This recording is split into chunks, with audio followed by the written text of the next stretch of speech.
धुळ्यात नायलॉन मांजावर कडक कारवाई, पोलीस अधीक्षकांचे नागरिकांना महत्त्वाचे आवाहन.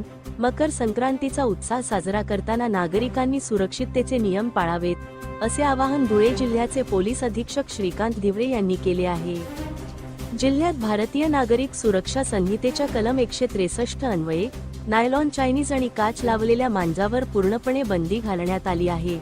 या घातक मांजाचे उत्पादन, विक्री आणि वापर करणाऱ्या विरोधात पोलिसांनी धडक मोहीम उघडली असून आतापर्यंत जिल्ह्यात 12 गुन्हे दाखल करण्यात आले आहेत.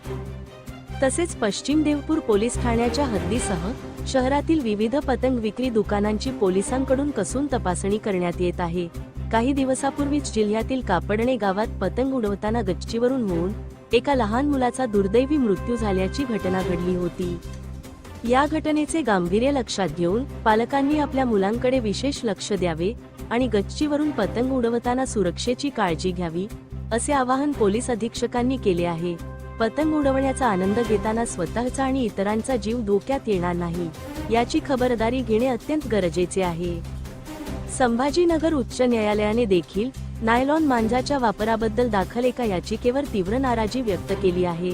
हा मांजा तुटत नसल्याने पर्यावरण, पक्षी आणि मानवी जीवनासाठी अत्यंत धोकादायक ठरत आहे.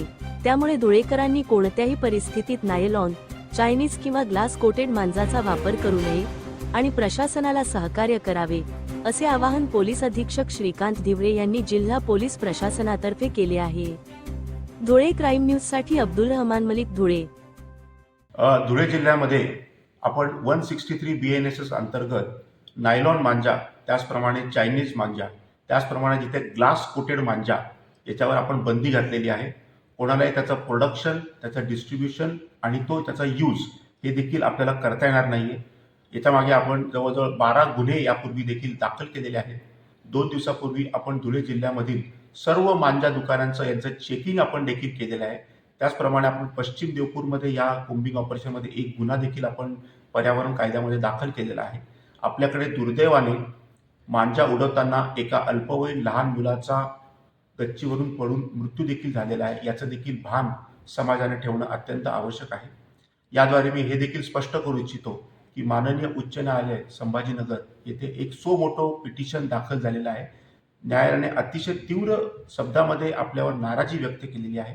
त्याच्यामुळे सगळ्यांनी हे लक्षात ठेवावं की कोणीही नायलॉन मांजा किंवा ग्लास कोटेड मांजा किंवा चायनीज मांजा हा उडवणार नाही, जेणेकरून म्हणजे पर्यावरणाची देखील हानी होणार नाही आणि मनुष्याची देखील हानी होणार नाही. याची सगळ्यांनी गंभीर दखल घ्यावी, असे आवाहन धुळे पोलिसांतर्फे करण्यात येत आहे.